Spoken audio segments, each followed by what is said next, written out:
Hey, folks, welcome back to The Pulse. My name is Matt. This is Crypto Heartbeat. It is 11 o'clock Central Texas time. It is Stephen Friday, and I am so glad you're here. It's been a whole week, no streaming. We streamed last episode, which was actually episode 49. We had a special guest, and today we're getting back to business. And I just have to say to you, if you're somebody that's like, hey, I wonder what this is going to be like, it's going to be amazing. It's going to be amazing. I'm going to tell you, when I first met Steve Staggs, we were at a Texan meetup. I literally shook his hand, and the Lord said, "Listen to this guy." And I said, "Is he an angel?" I'm positive that he was a messenger sent from God directly to me, and I want to do everything I can to show you that that is true, because it is amazing what I've learned from Steve. And you know what? I feel like I've learned how it works. I've learned how it works, and I put it into practice. And I'm going to tell you, it is absolutely amazing to think that you could have the understanding of the very framework of nature of how it works and how it relates to life and how to live with Jesus, which is an amazing, amazing, amazing thing. And so I'm going to be telling you amazing stories today. We're going to listen and hear from Steve. Amazing. So let me just tell you this. This is what I have to tell you. So I got up, came into the office, and I said, "Hey, Ray, will you search the tool?" So he's building this tool. I said, "I want to know about ProAction ReAction, because this is what happened to us all week." So all the stories of everything that happened this week were related to ProAction and ReAction. And he searches in the tool, and he finds a section. I'm like, okay, that's cool. It's episode 13. And really only a little bit of this is about ProAction ReAction, which is huge. But it's the other stuff that I didn't anticipate that absolutely blew my mind, and I hope that it will yours. And that's how I believe the Spirit of God works, right? You go this way, you think, "Oh yeah, I got a plan," and then He's like, "I got something better for you." So let's say hello to you in the chat, and then we will get into the content. And then I got some stories to tell you that are just absolutely fantastic. Sam Cap, so great to see you. Mike Ostell, shout out to Peggy in the hospital. She had some surgery. Boy, I'll tell you what, we need to be praying for each other. And that includes Peggy in the hospital. So a shout out to Peggy in the hospital. Jesus is with you. We're here continuing to learn from Steve through our friend Matt. There you go. Awesome. Kadium's here with the hello. You know, Kadium talks about this this acronym with, and he learned this from Steve as well. And Kadium, he'll share that acronym in the chat with you.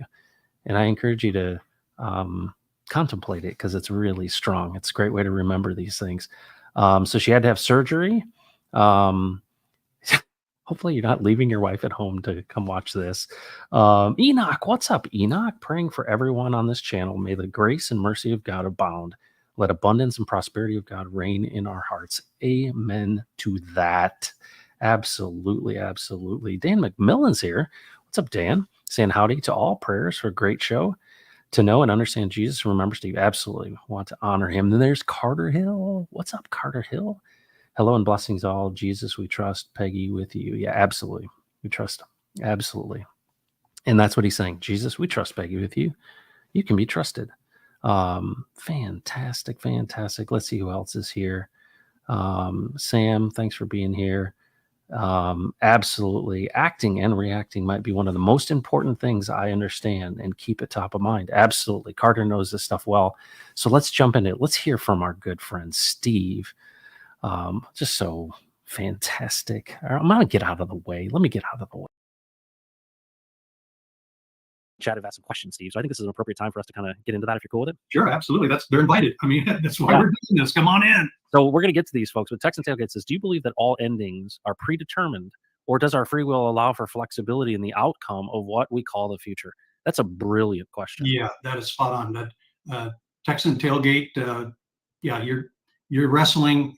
I don't know if wrestling is the right word. This is Forrest, by the way. His name's Forrest. Is Forrest? Yeah.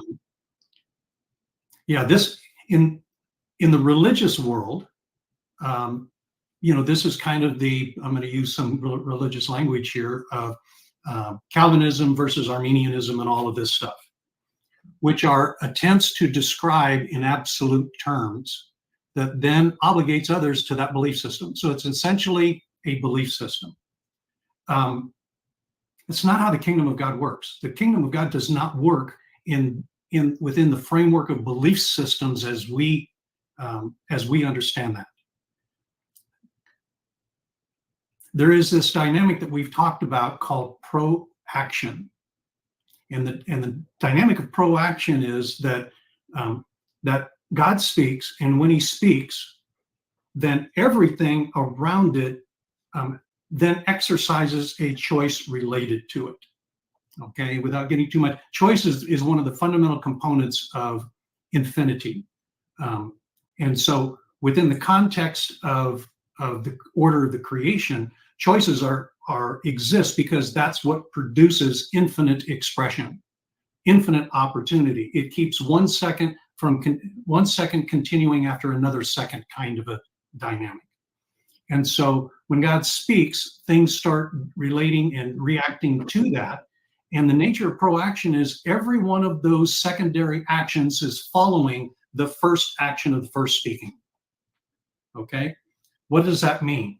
Is that our free will operates freely without condition, without coercion, without encumbrance, and it does not change the outcome that God spoke, proactively spoke, to where it does not change the outcome that he spoke. It affects the condition that we experience that outcome. Okay? So, do you believe that all endings are predetermined? Well, if he says, light be, guess what? Light was. So, that was predetermined if you use that term. He spoke light to be because he determined that light was going to be. Okay? So, or does our free will allow for flexibility in the outcome of what we call the future? Well, there's a lot in that. Flexibility in how? Flexibility in how we experience it, flexibility in how we manipulate it, flexibility on the condition upon which that outcome occurs, the condition upon which we experience that outcome. I mean, there are 1,000 different questions around that. So the short answer is it doesn't affect the outcome that God prescribed. It does affect how we experience that outcome, and that his command, if you will, is capable of dealing with all of the reactions that occur to it, and every single one of them will contribute to the outcome he prescribed. Wow. Now, let me tell you what, I did not communicate that to you because I'm a really good studier about, sovereignty and all that stuff. That's how he described it to me. And now I'm passing that on to you. So in God's creation, when he says you have free will, you have free will. And he will not intrude on that free will. He'll not coerce you. He'll not try to sit down and sell you the program. He'll just start always present. And in times when you start to consider him, all of a sudden he's there. That's the whole, two soldiers in a foxhole kind of thing. What do they say? There's no atheist in a foxhole. Yep. Why? Because we're created in his image and his likeness is being developed in it. So there is an internal awareness that something is bigger than us. Well, that bigger has the capability of proacting. Yep. And everything around it follows that first proaction. What's interesting about it? I really like this question because I think about this stuff all the time, right? Yeah. Does it matter what I do? And of course, I reflect on actions that I take, right? So, I've led in business, right? And one of the things I've recognized in the very framework of creation is that a lot of people, it's easier to be critical than to be creative. And one of the things I see is as we are exercising his likeness in the creative nature, right? This idea of we could choose a lot of different things. I could choose to plant tomatoes versus corn. I could choose to build a new product based on listening to my client. But I recognize that so often those that are creative, and Forrest is a very creative person. He's a musician, very, very gifted, very, very well educated.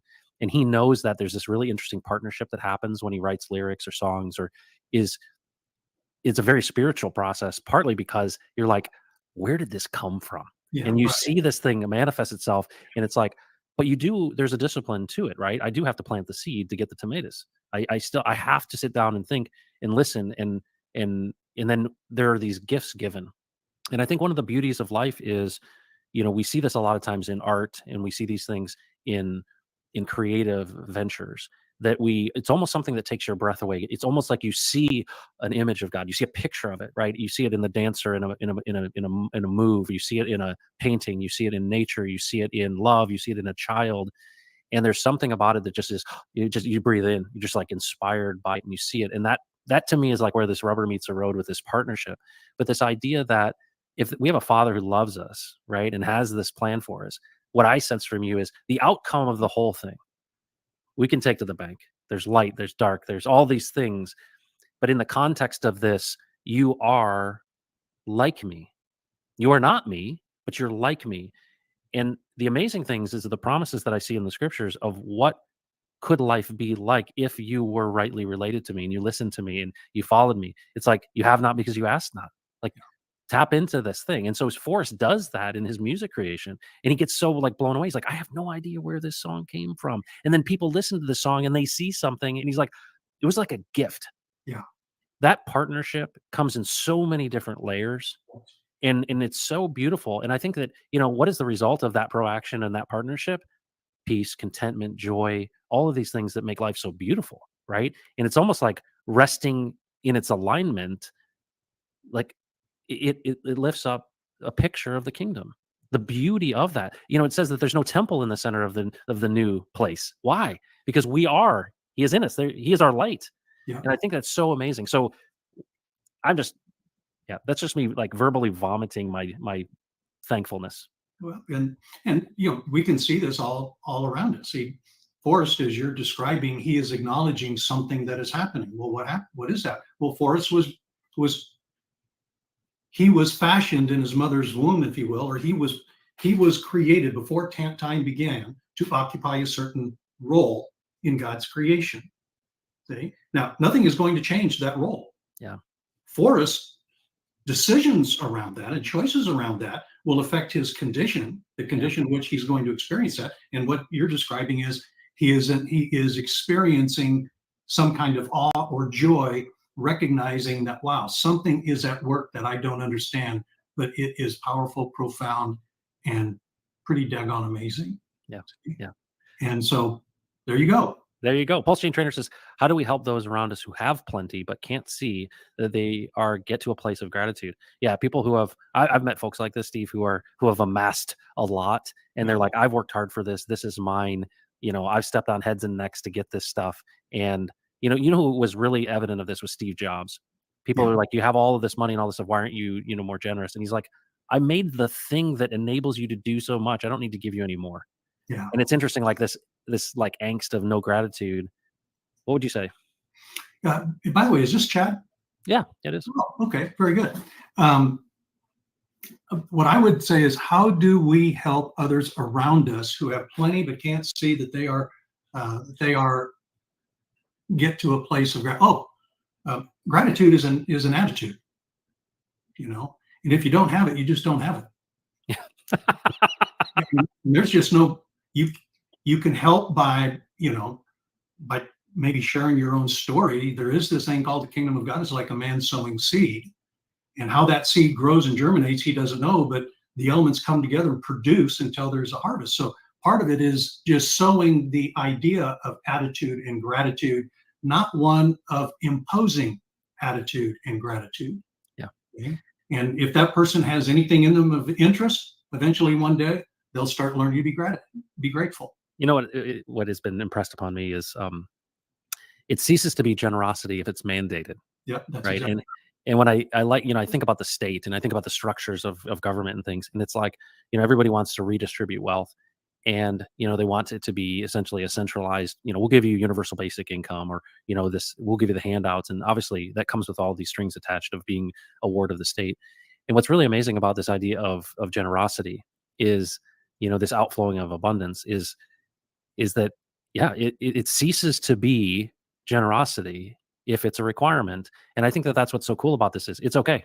It's okay if you don't have gratitude and all that stuff. Because one of the things I found, and it seems like the very nature of creation, is I wouldn't have gotten to this place unless I'd been completely destroyed, and meaning emptied, right? I had all this hubris and all of this, like I can do all of these things, and look at, everything I touch turns to gold, and look at how good I am. And then I went through 10 years, Steve, 10 years of absolute destruction. Now, there's preserved my family in incredible ways. But when it came to like financial, and I had a friend, I told you about Greg who died of colon cancer. He had me talk to a buddy just out of the blue. He's like, "You need to talk to this guy." And this guy says, "Hey, how you doing?" And I said, "Oh, not good, man. Things are bad." He's like, "What's wrong?" He goes, "How's your family? How's your marriage? How are your kids?" I'm like, "They're fine. They're fine." He goes, "You don't have problems." You don't have problems. You have irritations. You don't have He problems. said, "You don't have problems." He goes, "The greatest challenge you could ever have is financial." I was like, "What? This is so hard." He goes, "No, no, no, no. No. Just," he basically said to me, "Have you ever lost a child?" Yeah. And it just like, wow. I'm like, "Okay, okay, thank you." So in a way, in the storm, in the learning of that pain and those challenges, got me to this point where instead of squeezing everything, I opened my hands and I said, "All right, you know better than I do. And if I align myself with your plan, hold on a second. This is where it all comes together." And so that's why I feel like it's like the secret. Wow, I got the secret. Hextoshi says, "Matt, God has been speaking to me all this week in different ways. You two have just helped me see it more clearly by physically feeling his word inside. Thank you, godly men." Hextoshi, that is amazing. That's And what it's all thank you for sharing that. And I think one of the things that's unusual, Steve, is the nature of this conversation in public. Yeah. We do this in private, and here we are doing it in public, and it's like I've got zero fear because in a way, and let's talk about this. One of the principles I've known for a long time is that transparency builds intimacy. Yeah. Yeah. And I jokingly say, if we were stuck in an elevator together with a group of people and we were there for any extended period of time, so we'd be fast friends. Why? Because somebody'd have to urinate. And you're like, where do you go? Right. And we get to know each other pretty well, pretty fast. That's right. But there's this shared experience too where you just go, okay, this transparency of understanding these things, we're constantly covering that which is different. We're constantly in fear of judgment. We're constantly, well, if I shared with you that my mother had, schizophrenia, if I told you that my father was an alcoholic, if I told you these things, so many people are fearful of those. But every time I share them, it loses power over me. Yeah. And whenever I articulate those fears and whenever I literally expose these things, they're brought into the light and their power dissipates. Can you speak to that, this idea of being transparent and being authentic and sharing these things with others? Because there's so many men who I think are suffering in silence. They're literally suffering in silence. Well, and there's a spiritual being. There's this term called the spirit of the age. And that spirit has obtained authority to function. And as we've talked about, when it's the spirit of darkness operating in that, they're getting that authority from us. And that authority then begins to blanket over. And since the 60s in particular, men have been hammered big time because of the way the Lord described it to me, this authority inversion strategy that's being played out in our time, where the whole authority structure that got set in place is now being dismantled so that the one who has the least amount of authority is now put in a position of having the highest authority, and the one, which is the child, by the way, and then the one with the least amount of authority, the greatest amount of authority, is put in the position of the least amount of authority, which is the man. Yeah. And so we're seeing all kinds of expressions, about that right now. And it's extremely effective. And men are being neutered. So now let's take your fear thing example again. Let's step outside that and start saying, okay, Jesus, what about that? How are you seeing that? What is it? What exactly is happening here?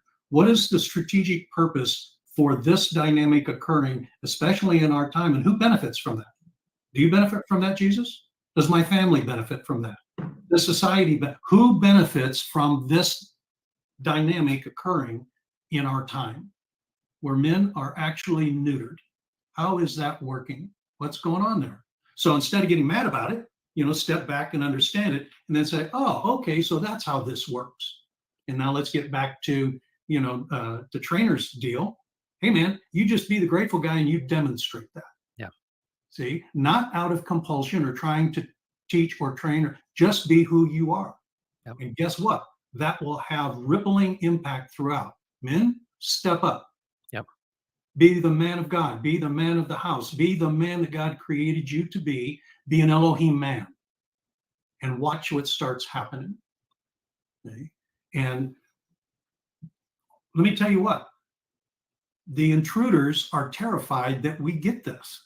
Yeah. Oh, yeah. If we get this, I'm telling you, it is a matter of I'll put it in this context. How many of us anticipated the collapse of, the wall in Berlin? Yeah. How many of us anticipated that? One day, it's gone. One day. The Soviet Union, at the time considered to be the most powerful nation to rival the United States, in one day collapses. Well, gee whiz, there's that kind of same statement in Revelation, right? Babylon collapses in one day. Burns in an hour. How does that happen? Right? I wake up one day, it's there and powerful. The next day I wake up and it's gone. How does that happen? Put it in the context of a 60-minute deal in an hour. Man, I blink and it's gone. How does that happen? That's how fragile this intrusive system is that we're dealing with. So, men, step up, but step up with Jesus. Yeah. I That's think good. you like it. Forrest said, in this day and age, I always think back to what my mama used to say.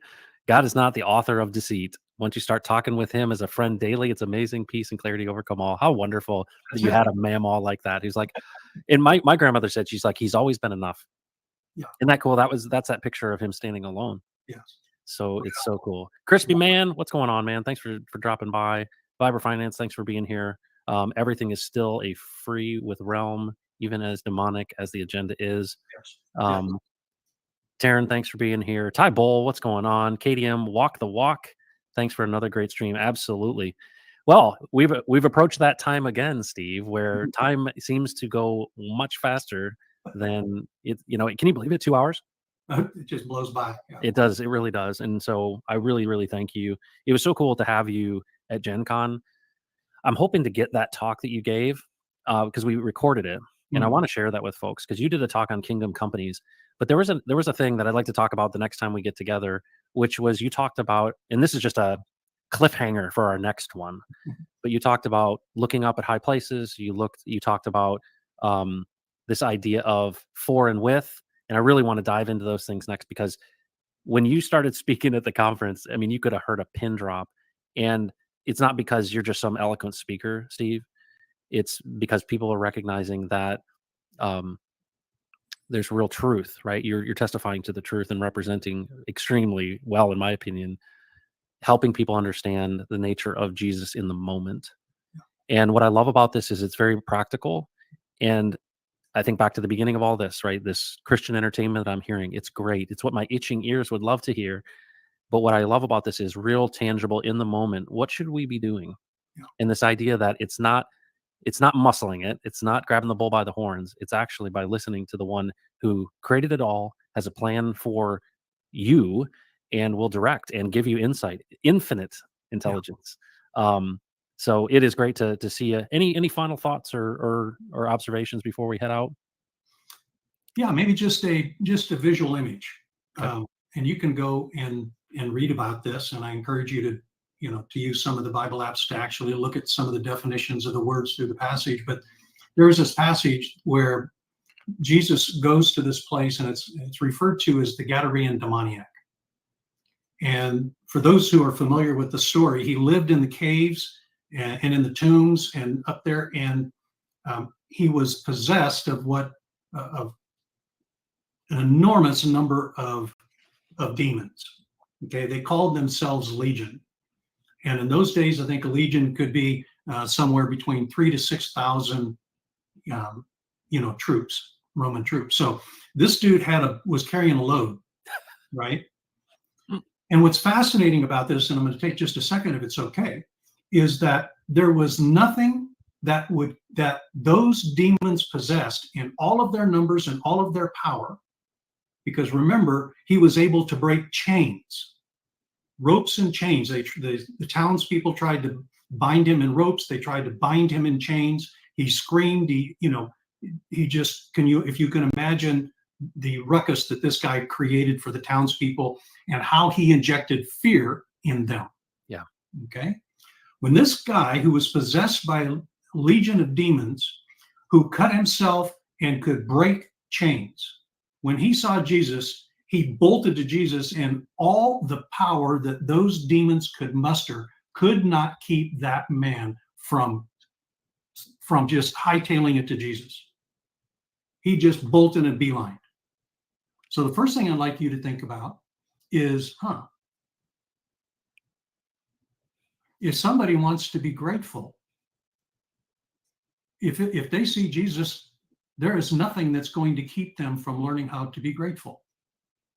If there's someone who wants to learn how to listen to Jesus, there's no power in creation to keep them from learning how to do that. If you want to make a beeline to Jesus to learn this, there is no power in creation that will keep that from happening.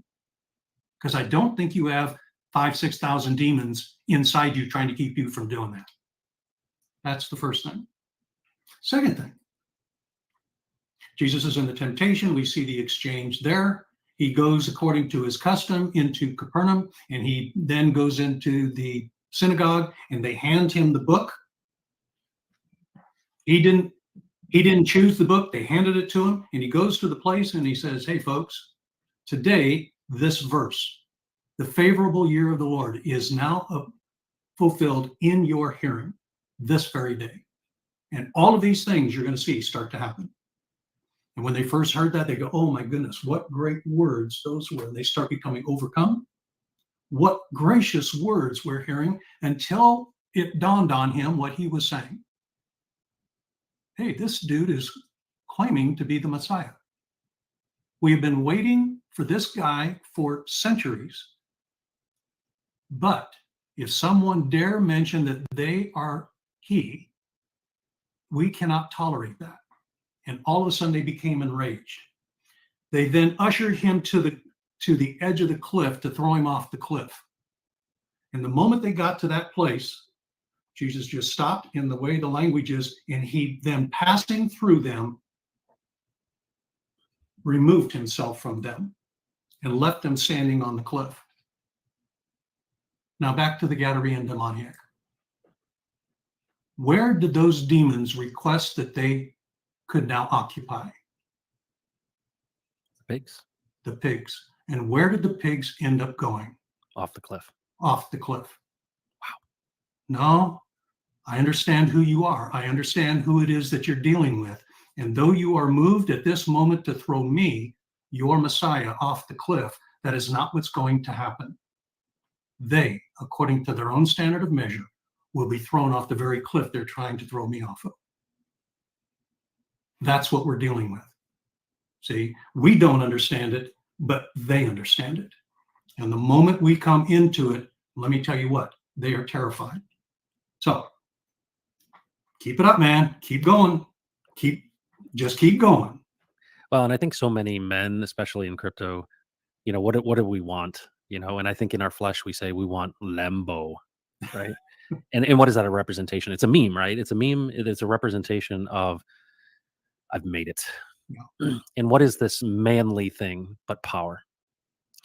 And what we're saying, and what I think is so incredible, is that this power is actually what works through you.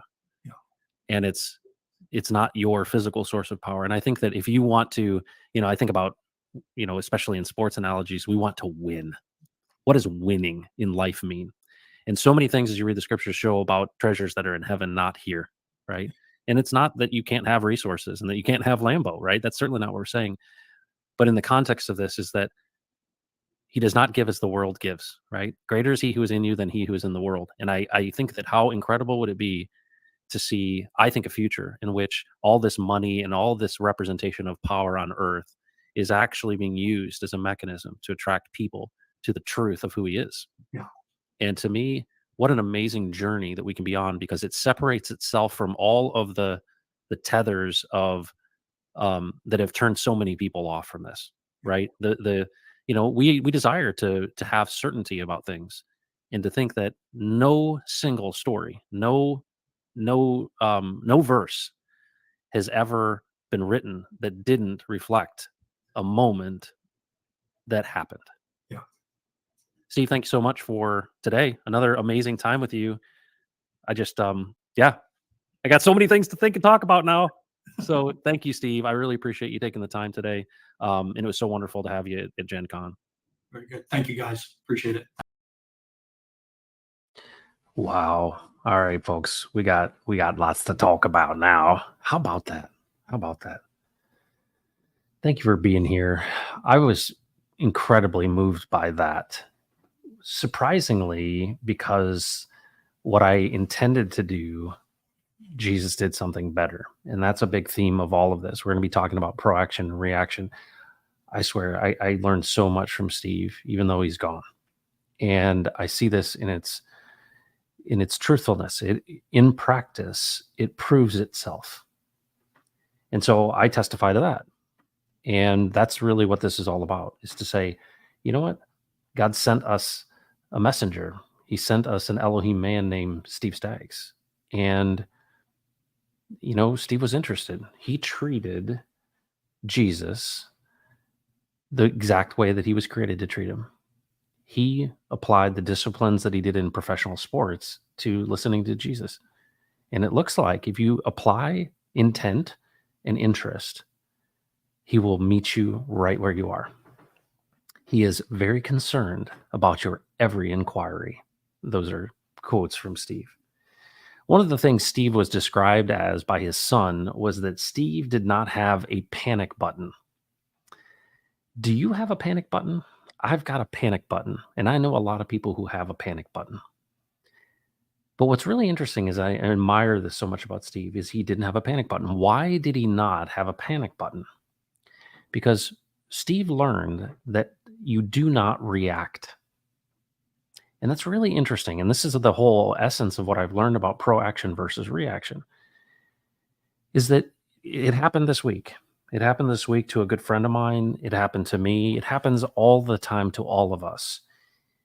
What Steve outlined there at the beginning was all about this idea that when God speaks, things happen.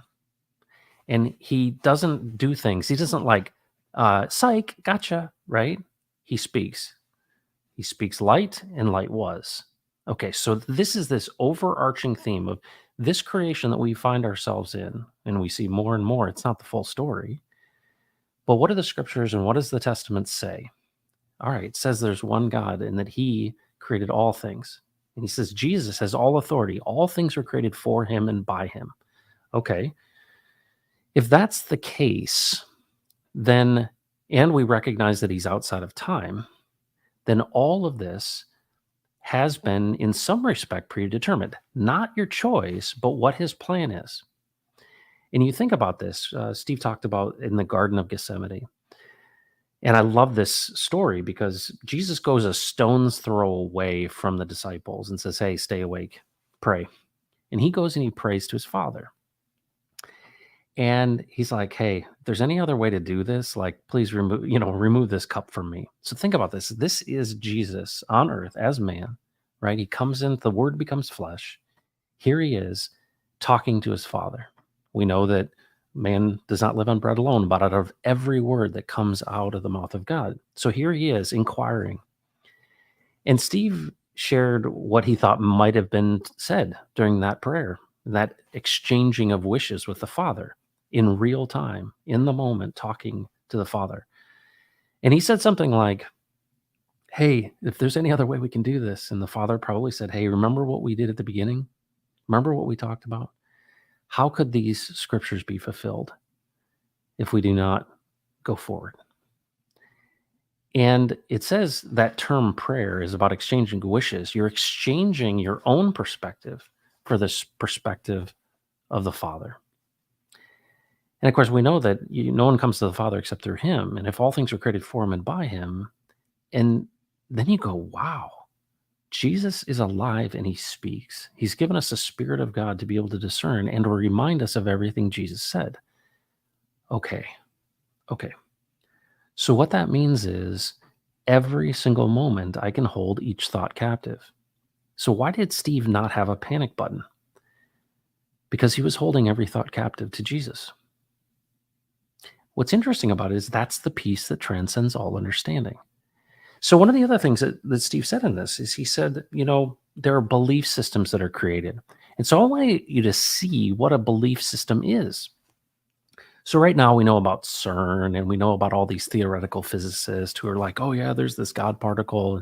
They're trying to find the Higgs boson. They're trying to do all these things. They have these theories. And of course we create these whole systems, let's say it's physics or mathematics or whatever it may be, and we're ascribing descriptions, right? We're basically saying, hey, this is what it looks like, and then they test it and they're like, okay, this is it. This is the truth of what it is. These are atoms and these are protons and neutrons and electrons, and there's still things we don't know. Well, there's a ton of things we don't know, but we kind of get a picture of things and we build a system around them of how to describe them.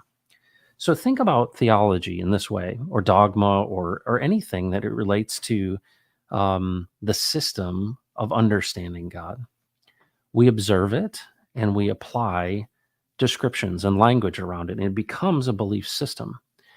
But what's interesting is those systems can entangle us.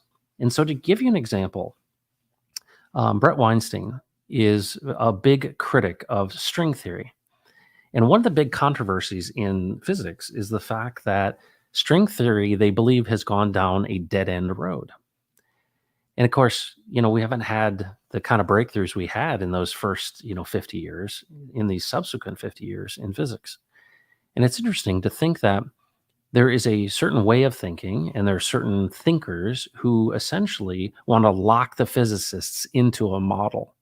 And because they've got authority, they've got the experience, they've got the patents, or they've got the Nobel Prizes, we give them credit. Well, think about that as it relates to the theologians and the pastors and all these people that we admire and people that have influence. Well, they create systems. And of course, over time, we've got 40 to 60,000 different denominations that are descriptions of this light, this word that became flesh.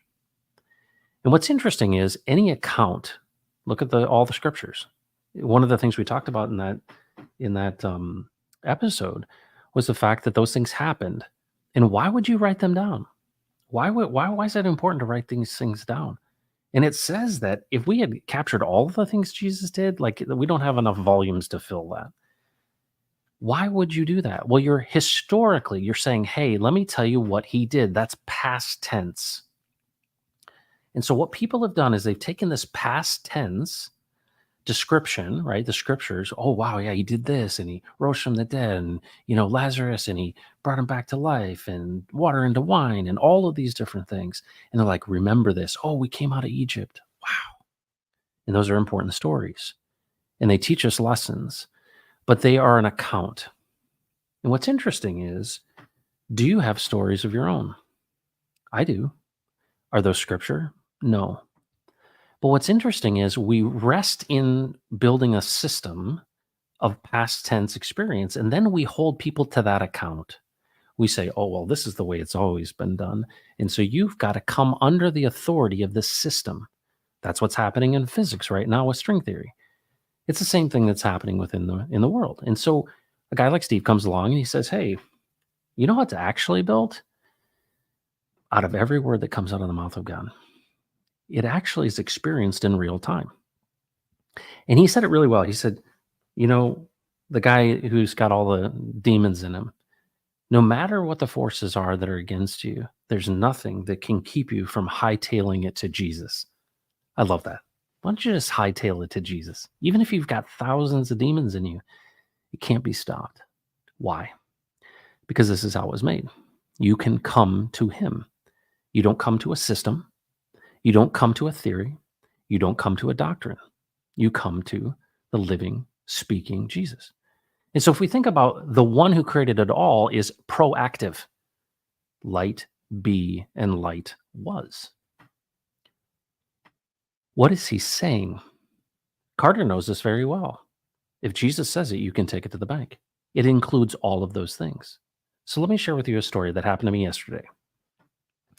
I'm volunteering, building the set for my daughter's musical at her high school musical. It's called Anything Goes. And I actually played Billy Crocker in Anything Goes in college my freshman year.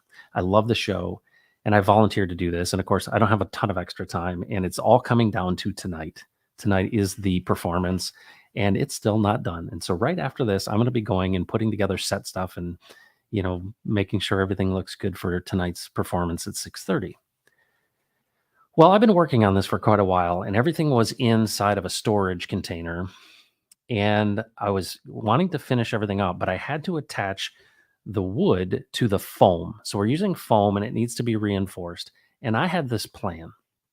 This is in my own strength and my own engineering, my own creative ability. And I'm like, all right, I'm going to use construction adhesive to adhere this foam board to this wood frame. Well, I was going to use this tape and I was going to use all this stuff, this adhesive. And so I get to the, storage unit and everything. I get everything laid out and I'm ready to do my plan. And it starts raining. And of course, it seems like every time I went out to do anything on this project, it would be either too windy or too rainy or whatever. And it's just raining over everything. And I'm standing inside of this thing and I'm frustrated because I only have a limited amount of time. The performance is, the next day. And this adhesive will not dry in the rain. It frankly won't stick to anything.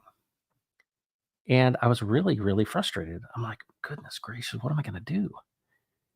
And I stood there in the side of this thing out of the rain in this, container. I was by myself. And I literally said, Jesus, what do I do? I was like, oh, what do I do? Like, I can't do anything. I'm standing here, all my stuff's wet, and I had this plan. And that plan was I'm going to adhere this to this with this construction adhesive. And of course, you're like, well, what a dumb story, right? Like, but this is real life. And I stopped there and I asked Jesus about it. I said, what do I do? And I looked over to the side of me, and in a bin was a bag. And in that bag was about 400 aluminum fender washers, just little regular washers. And I'm like, why are there 400? Like tons of them, right? I don't know. There were 400. And I look at them and I'm like, hold on, there's like a circle in these. I wonder if this would fit the screw head. Well, I have a huge container of screws and they're like drywall screws. And I literally take one of those and I take the screw and it literally fits perfectly. And I'm like, what? And literally in that moment, not audibly, Jesus says to me, I have provided a better way. And I literally was like, hold on a second. I can physically attach these. The washer can hold that foam on there and I don't have to use this adhesive. And so I'm like, I'm going to test this. So I grabbed a piece of foam and I grabbed the board, I put it on there and I drilled that thing in with that washer on there. And it was the strongest bond ever. It was perfection. And I literally almost hallelujah, right? Like I'm like praising God and I have such joy. And so I'm in the rain and I'm like zip, zip, zip, zip. And of course, this is a set that has to look like a boat. Well, guess what these washers look like? They look like rivets. And I'm like, so hang on a second. Years ago, somebody went to probably Lowe's or to some hardware store and they ended up buying way too many of these washers. 400. Who buys that many? And they sat probably for years in this container. And here I was in the moment going, what in the world am I going to do? And he says to me, hey, look over here. Jesus makes a way where there is no way. And one of the things is he winks at you in these situations, right? You think he is not in all things. You think he's only concerned about big things, or he's only concerned with religious things, or he's only concerned with church things. No, he's concerned with you. And what's interesting is he will make your path straight. I had a barrier, a simple one, right? It's not like it's life and death, right? I'm putting together a set for a kid's musical. But I literally did it with Jesus. After I've exhausted, it just goes to show you, after I've exhausted my whole thing, well, what if I actually thought about in my preparation and planning, I would have said, hey, Jesus, how should I do this set for my daughter's musical? It almost seems silly, doesn't it?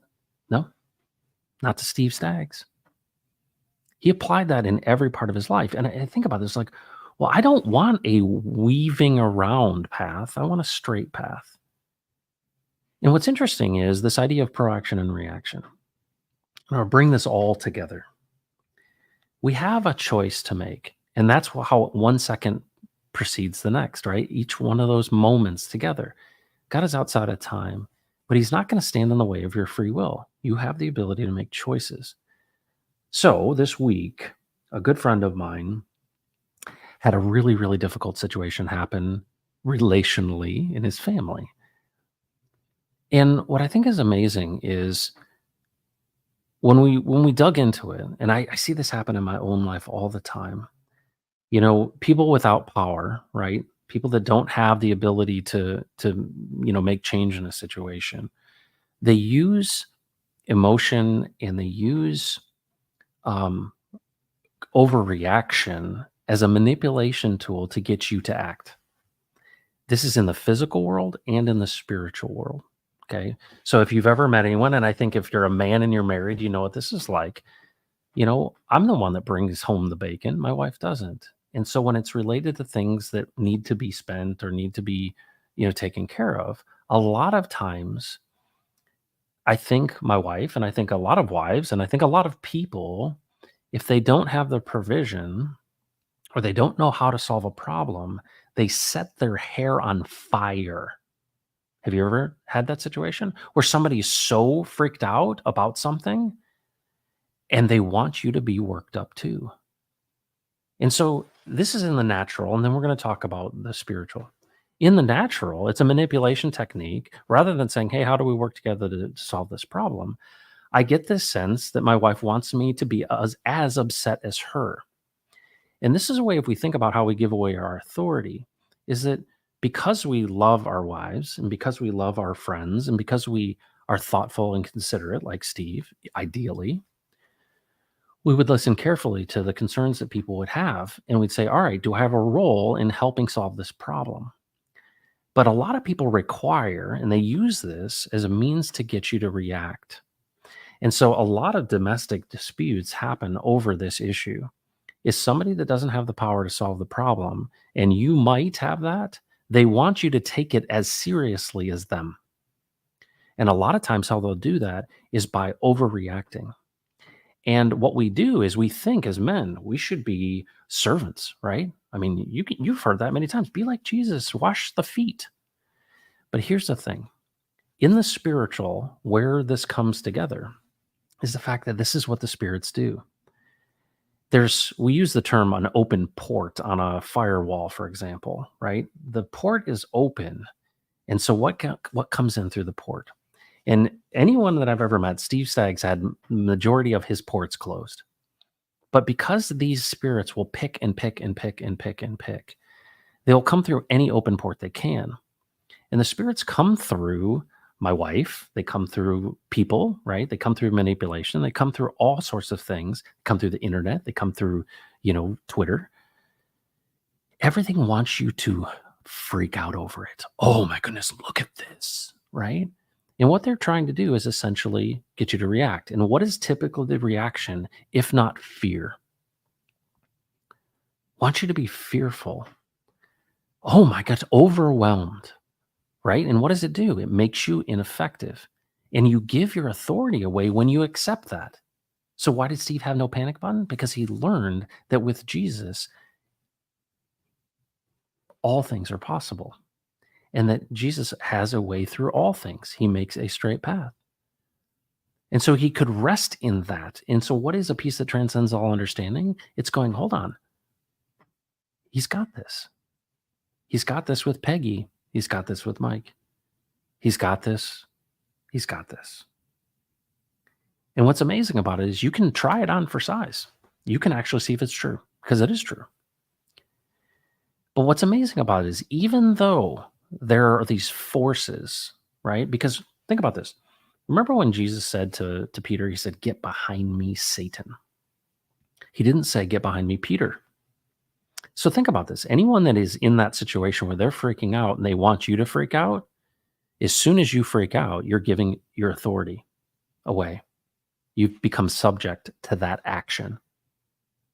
So that action that person's doing, whatever it may be, is getting you to react. Well, sometimes, there's basic things that you react to, like I put my hand on a hot stove. It is hot. I need to remove it. There's a reason that that's there, your sensory ability to understand what's going on. But it's also used, highly manipulated use in real life, in this kind of tangible world, but also in the spiritual world. So what are the spirits trying to do? What is Satan's whole role? Is to draw you off sides. Because as soon as I can get you to overreact to something, as soon as I can get you to freak out about something, as soon as I can get you to be in fear, you're ineffective. I've taken you out of the game. And a part of being in the game is holding each thought captive to Jesus, right? So think about the thing you're most fearful of. Is it chest pain? Is it a lawsuit? Is it no money? Is it someone saying they want to leave you? What are the things that are fearing? Well, people will threaten all kinds of things that they don't really mean to act on to get you to react, and it puts you underneath their authority. And you lose that ability. So it's pictured so much in this idea that Steve's son said. He said, "My father never had didn't have a panic button. Why? Because he respected and understood that Jesus was sovereign over all things. And if it's serious, Jesus would let him know it's serious." But what's so great about this is, I've put this into practice myself. There was a situation my wife had very recently, and it was late at night, and I'm kind of just sitting there watching something, and she's really worked up. And I said, "Hey, honey, what's going on?" "Oh no, oh no, oh no, what are we going to do?" And it's late at night. We're about to go to bed. And I said, "All right." I said, "I understand this is important to you, and I believe it's important as well. Um, I see that you're really upset about this. I'm making a choice to not be upset about it, but I'm going to do everything I can to help you solve the problem because I care about you. So I think we ought to get some rest and let's tackle this together tomorrow." Well, that's very different than what she was hoping. She was hoping I would take it seriously. But rather than me showing this, giving my authority away and getting freaking upset, is the problem's got to be solved anyway. It's got to be solved. And probably going to have to solve. But what's interesting is the ground rules have been defined by the spirits. The ground rules have been decided ahead of time. And I think one of the most practical things you can, if you're in any relationships with anybody, spouses or anything like that, a lot of times we don't talk about what the ground rules are. We don't talk about where's the line. What are the things that we don't talk about? Meaning, what do we not threaten each other with? And what is the goal? Well, what's so beautiful about two people in a relationship understanding God's sovereignty is they look up and they see, all right, I recognize that there is one who created it all, who's in control and sovereign over all things. And no matter what faces us, even to Steve, right? He had chest pain that led to death. No matter what it is, Jesus has got it. And so what's interesting is that if man does not live on bread alone, but out of every word that comes out of the mouth of God, then you can take it to the bank. So the question is, are you asking him what he has to say? Are you inquiring of him? Are you including him in every moment? I'll be honest with you, I'm not.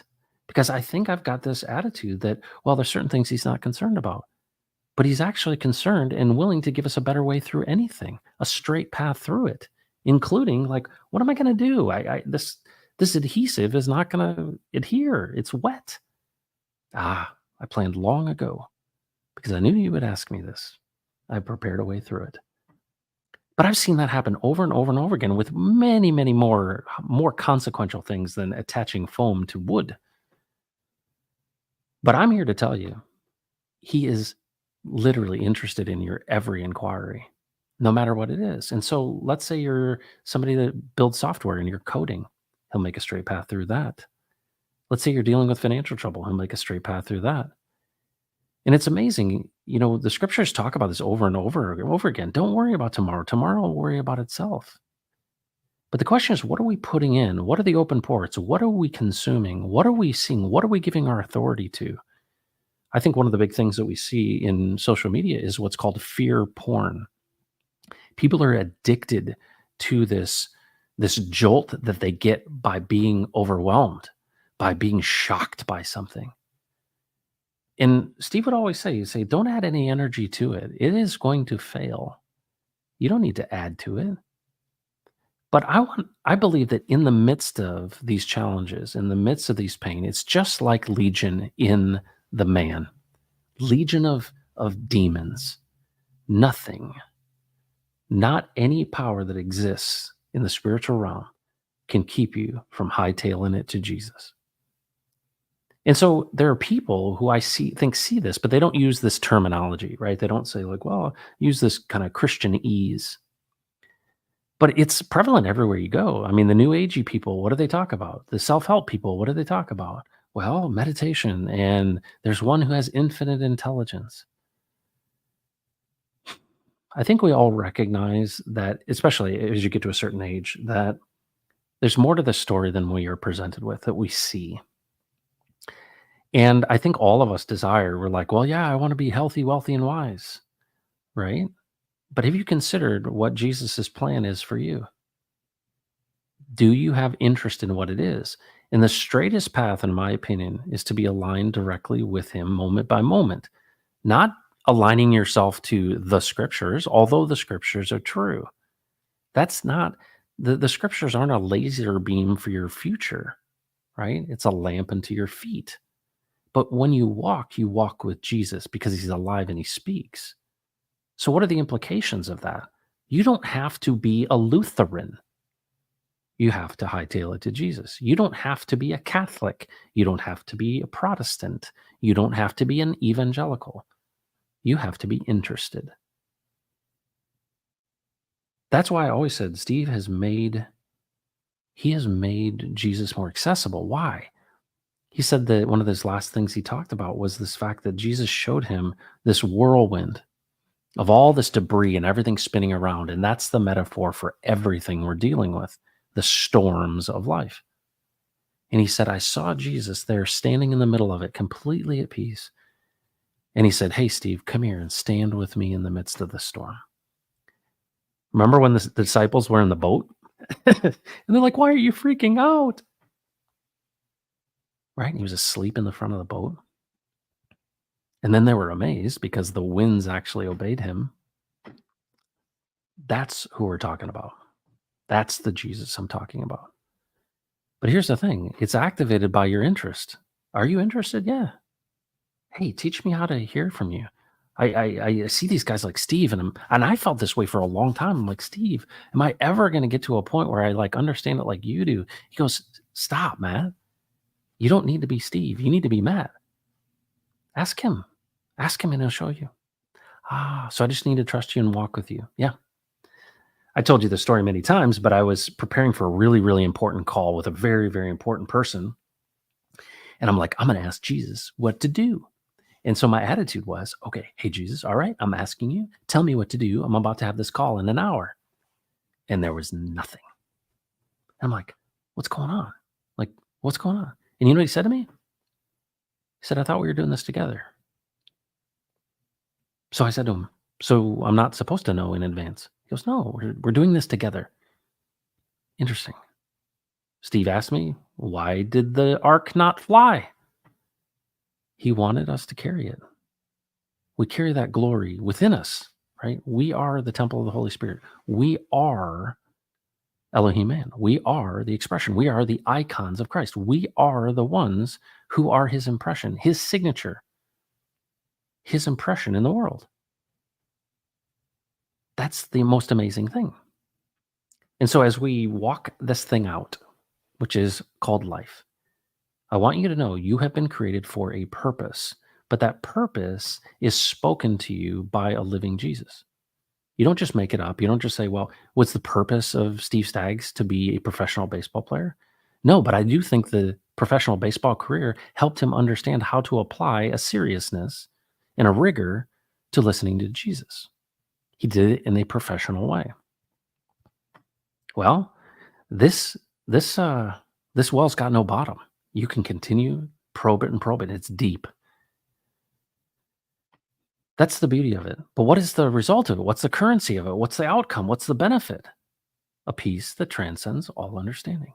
And it's the thing we want. What does one Lambo represent? It represents peace financially. Well, I want to have financial peace. Well, you think that if I had money, everything's going to be fine. But what happens when money is irrelevant and all that matters is seed or food, where there's no money that can keep you alive, only water and food? Hey, people have been there. Could happen. I don't care. You can't eat gold. Can't keep you alive. Can't eat paper bills. And you're like, well, that's not how it is right now. I understand that, but it could.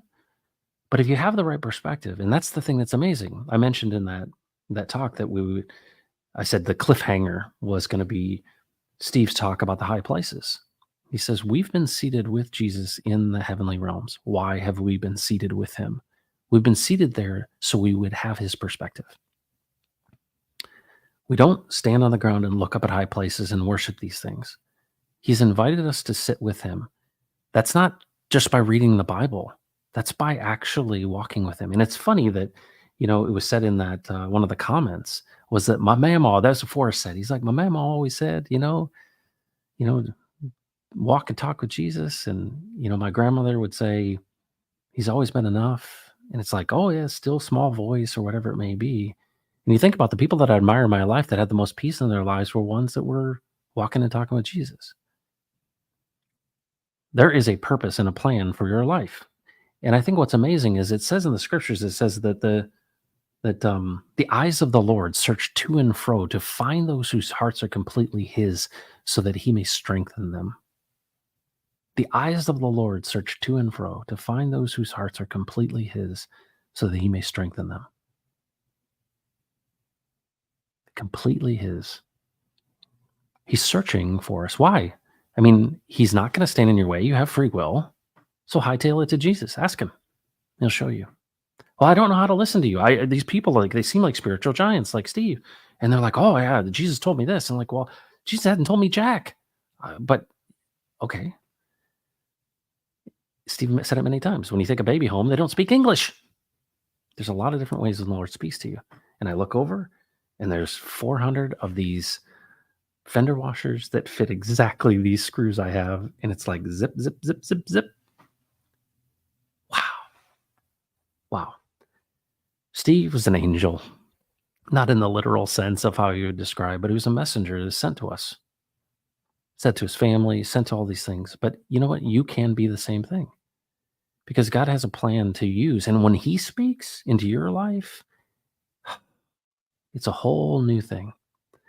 And the impact of it affects so many different things.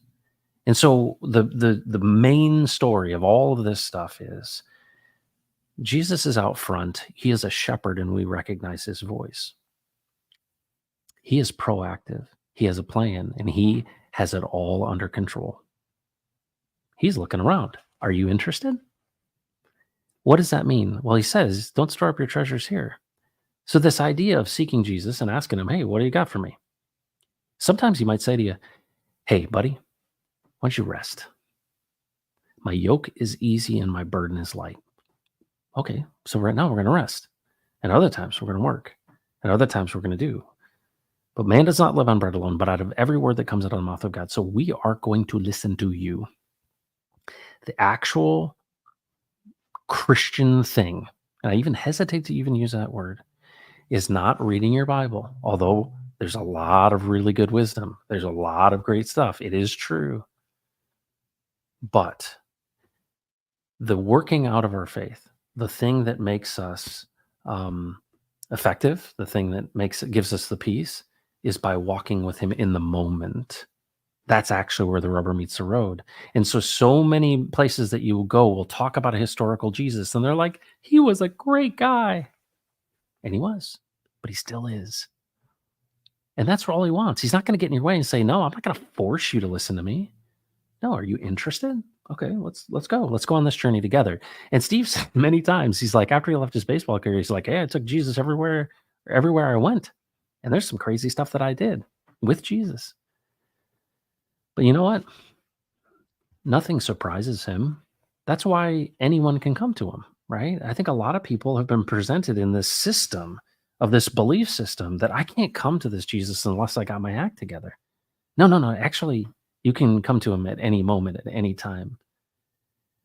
But I think what's happening in this world with everything changing, right? Aliens and demons and the financial systems changing and AI and all of this stuff, everything is becoming more confusing and more information and more fear. And he's like, no, come stand with me in the midst of the storm. Because if he speaks it to you, you can take it to the bank. He doesn't operate in incomplete equations. This is powerful stuff. And what's amazing to me is it's like I don't realize in these 70 some hours that we have with Steve how much is packed in there. And that's only a fraction of what Steve wrote. And that's only a fraction of what you would receive if you go and ask him yourself. Because that's the whole point of this whole thing. Every time I thought, oh my gosh, Steve, he's the smartest guy in the world. Oh, this guy, Steve, he's a super spiritual dude. You know who you would say? You say, Matt, do not believe me. Go ask him yourself. That's actually the proof of it. Because so many people out there in Christendom are taking these ahas that they've had and they're monetizing them. And what does it say about those who are praying in the streets, right? Or showing that they're giving a lot? They've received their reward in full. Steve received a lot from Jesus, but he didn't go out lording it over people and monetizing it. No, he said, hey, this is what he's shown me. Why don't you ask him yourself? And here's the cool thing. When you ask him yourself, you get it custom tailored for you. And then when you go with something happens amazing, and I go to Ray and I'm like, hey, Ray, man, I was standing there in the rain and there was this bag of these washers. And it was he showed me this way to do this in the midst of the rain, a way through it. And it was better than what I had planned. And even though Ray was excited for me, he wasn't as excited as I was. And those are the cool things. They're custom tailored for you. And that's the journey. And that's why it has peace that transcends all understanding. And it's what everybody wants. And we see a picture of it on many, many occasions. So what is the kingdom of God? I think a lot of us think that everyone has to come and follow Jesus like me. That's what it is. Well, the kingdom of God is only coming if everybody does it like me. Nope. Every knee will bow and every tongue will confess. But at the end of the day, the kingdom is near. And the kingdom is in you. But you have the choice to make. Are you going to follow yourself, your own plans, your own way? I know what's best. I'm going to muscle it. I'm strong. I'm really smart. I've got the best tokenomics. I'm the person who knows everything about this. You let it go and you go, all right, what do you got next? Because I've tried everything. But look at Solomon. Solomon's like, yeah, I had everything. It's it's meaningless without Jesus. And then you think about what the greatest adventure of your life could be if you said, you know what, I'm going to ask him what the plan was here. Hey, what'd you have in mind? Well, you might be surprised what you find. Not only for yourself, but for the context of where you live, for what you're involved in. And you go, all right, I'm open to whatever you have that's next. I'm going to walk with you moment by moment in this. I'm going to hold every thought captive. I'm going to pray without ceasing. And then something crazy happens in your life. You start having chest pain or whatever it may be, something that is a really big challenge. And you go, all right, Jesus, how should I see this? How do you see this? Steve was there in the emergency room. He was about to have a stent put in. And he joked with the surgeon. He said, you any good at this? Just to show you how chill he was. Some of that may be temperament, but most of that is Jesus. So I don't want to have a panic button. Because why? Because all kinds of open ports and, demonic forces and all the forces that are against us want us to react. Nope. We proact with Jesus. When he speaks, it is. All right. So there are no more oh no's. Oh no. Oh no. Nope. There are no more oh no's. When you see people in your life and they're like, oh no, they want you to give your authority away to fear. There are no more oh no's. None. Jesus, how do you see this? I want you to do what Steve taught me to do. When somebody goes, oh no, you say, there are no more oh no's. Jesus, how do you see this? He makes a way where there is no way. His perspective. Because a lot of times that's what happened to me when I was freaking out about all this stuff. And Steve calls me and goes, what's going on? It was like there was a disturbance in the force and he calls me. And I literally am so frustrated and so upset. And all these things are breaking down. Relationships are breaking down around me. And I'm losing friendships and I'm losing all these things. And I'm like, what's going on? And he goes, I go, you know what, Steve? I know Jesus has got this. He goes, stop, Matt. He said, do you? Do you really know that he's got this? I was like, maybe I don't. So that night I had a dream and there was this money and there was this glass plate falling. I think it was episode 37. And he said to me, because I saw this thing falling onto like this, like imagine a tile floor, like really hard, like concrete floor, and this glass plate falling and all this money falling and everything.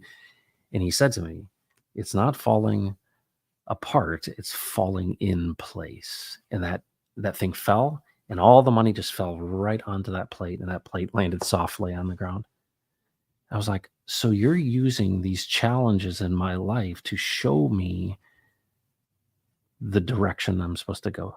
And he exposed things. And what was amazing is what I thought was falling apart was falling in place because it helped me understand the nature of those relationships. It helped me understand how to move forward and what the plan was.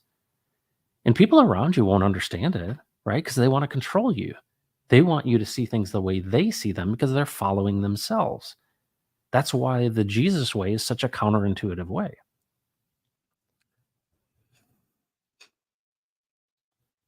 ProAction versus ReAction. He proacted, let there be light, and there was light. Jesus speaks it, you can take it to the bank. Are you listening? Period, end of sentence. Wow, that seems a lot simpler. That seems like it is what it is. It's not a religion. Those are belief systems that you find yourself actually contained by. Well, and it's just like anything. The political system, right? Authorities. It's amazing. It's absolutely amazing. I'm just like beside myself. And I'm just so thankful for Steve. Like, I can't believe it. It's like amazing. And of course, I'm thankful to Jesus because he sent this guy because Carter's like, hey, man. And he brought his friend. And his friend had an old fashioned in his hand. And I think I had a scotch. And I said, hey, my name's Matt. He said, my name's Steve. I said, I've been called to unlock global generosity by giving. He said, my name is Steve, and I have been called to the men of the transfer. What is the transfer? It's the transfer of this man and you, that man, to listening to Jesus in every single moment. And the amazing adventure that is, because he's got a plan. Because this is very temporary. And Steve proved that to us. It's temporary. And it feels a little bit like boot camp, like a little training. It's like, are you going to get it? You going to understand? You inquire? I'm right here. At every moment, even if you're standing in the rain, I'm right here. Okay, so what's the next step? If you're challenged with anything, I think about Ray, my buddy Ray. So we're building a DEX, a decentralized exchange, and we're calling it Freedom Swap. And there are challenges that come up in the development of that software. And there are things that are problems. And what's amazing is there's no temptation that has seized you, which is not common to man. So whatever the issue is, whatever the problem is, Jesus has an answer for it. And you can ask him, what? You can ask him about coding software? Yeah.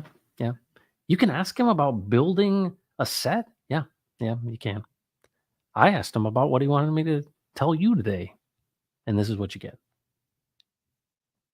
And you know what? It's not like you're a card-carrying member of such and such denomination. No. Jesus stands alone. He's alive and he speaks. And there's a spirit. It's amazing. So I want to give you just a theory I've got. We'll end with this. I think about the Spirit of God, right? Here's Jesus. He's like, I got to go. And the guy's like, don't go. He's like, I got to go. He says, but I'm going to send you one. I'm going to send you the Spirit. And he's going to remind you of everything I said. How cool is that, right? So here's this third part of the Trinity, right? That we call the Spirit of God, the Holy Ghost, right? I'm going to send you the Spirit of God, right? And this came on them on Pentecost, right? Well, I see that as something, you think about the Spirit of God. When you are walking with Jesus, there's a certain conviction that you get, right? So I just imagine I'm kind of fumbling around through life, right? Like a lot of us do. And you know what? There are times when I know something's wrong that I'm doing. And I attribute that to the Spirit of God, right? This external kind of force that goes, Matt, that's not right. Now you could say it's discernment or whatever it may be, but it's a kind of a conviction. You're like, this isn't right. Okay, Spirit of God. So this is my theory. The Spirit of God is going to be there at all times, knowing and going, hey, dude, not the right, exactly the right thing. So I'm not inquiring. It's almost like it's kind of exterior, kind of almost imposing itself, not in a harsh way at all, but almost like a reminder way, like a, hey, remember Jesus said this, or remember that's not the right thing to do, you dummy. And I go, wow, and it pops into mind. Okay, so I would say kind of an exterior to interior, like, oh, it kind of jolted me out of my situation. Well, that's not right. And then there's the internal inquiry, and that's what we're talking about here. Hey, Jesus, how do you see this? How do you see this? My intent and my desire is to know how you see this. You can ask him about anything, like literally anything, literally anything. And here's the cool thing about it. You start doing that and you find that he had a better way, a better plan. And it not only impacts you, like everybody around you. So when Steve said, men step up, well, does that mean I got to dominate my wife at home? No. Step up in your inquiry to Jesus. Hey, so now what I'm doing, I'm putting this into practice. I get home from work, a long day, and I've got all these troubles on my mind. And I open the car door and I go, all right, Jesus, how do you see this? And I walk into the house. And in the past, if my wife's got a list of honeydew stuff and the stuff's crazy, all the stuff going on in the house, hey, Jesus, what do you want me to do? And he brings things to mind.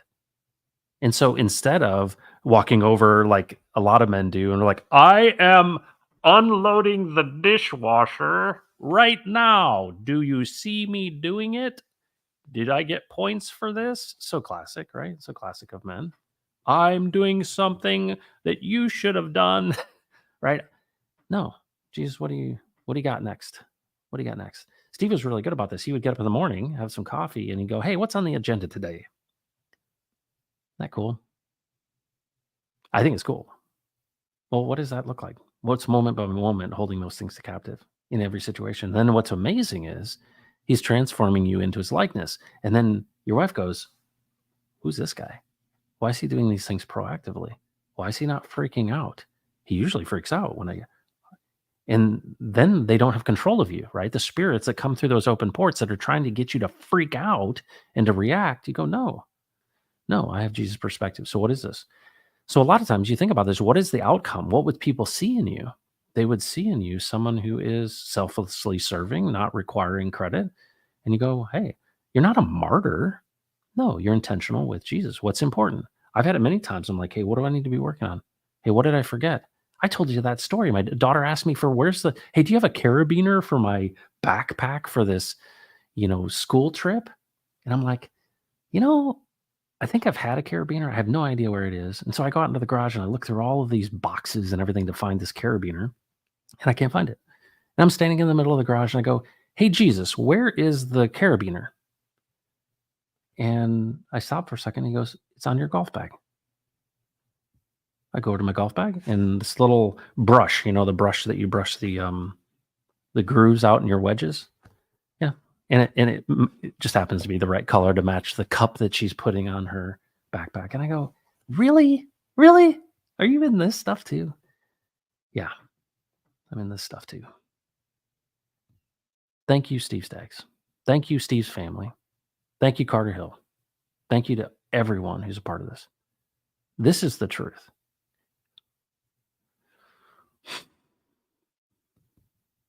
Couldn't be anything. I'm just dumbfounded. I'm just so thankful that what was introduced to me in kind of the Christian space, I realize is onboarding. Think about crypto. You guys are in crypto. How do I onboard someone into the Pulse chain? Well, it's the same challenge we have for onboarding a customer into a company and a product. But that's what the church is doing, right? It's an onboarding. And I remember, well, let's read the Bible. Let's learn about Jesus. Let's learn about, I start learning these things. And I'm like, okay, you got me. I'm onboarded Yeah, I'm with you here. Whatever it may be, you may find him in jail. You may find him as a kid. You may find him at a revival. You may find him, I don't know, stuck in a ravine. But you can come to him and you can hightail it to him. But that's the onboarding process. This whole thing is a practice that is moment by moment. It's not knowledge of a historical Jesus. And it's not like, oh no, like last week when we're talking about eschatology, well, it was the 1570 or 37 decree, and we're in the middle of the tribulation. Dude, it doesn't serve you at all to try to imagine. That's why I said it comes like a thief in the night. You don't know the day or the hour, but understand the times. But you can ask him how he sees that stuff. I mean, the disciples did, so you can too. Thank you for joining the Pulse today. My name is Matt. This is Crypto Heartbeat, and it's right side up in honor of my buddy Steve Staggs. We miss him tremendously, but we also know that God took him at the appointed time because he has work for him to do, and he's got work for you to do. Folks, thanks for joining. Take care of yourself, and don't mess with Texas.